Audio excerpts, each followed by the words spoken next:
back to Lily's Everyday. Today we're going to be making thin sliced breaded pork chops. For that we're going to be needing our pork chops. Here I have about 8 pieces, Italian breadcrumbs, about 5 eggs, oil, salt and pepper, and some butter. Let's get started. Alright, I have beaten the eggs with some salt and pepper.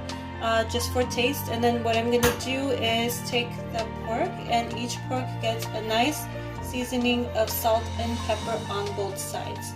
So after you do that, we're going to go ahead and dip it in the egg mixture and then the breadcrumb mixture, and then we're going to go ahead and fry it. I have beaten the eggs with salt and pepper.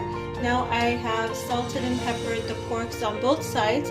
We're going to go ahead and do a little assembly line where we start off with the pork, put it in a nice egg bath over here, egg wash, and then we're going to go ahead and put it in the breadcrumbs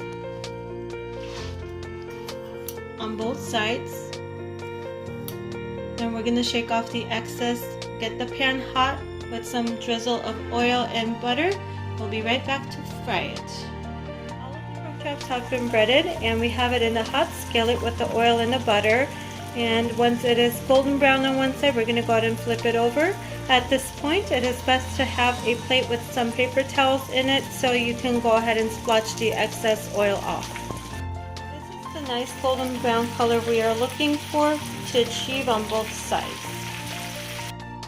Our pork chops are ready. Just look at the color on these. They turn out wonderfully crisp and golden brown on the outside and moist on the inside.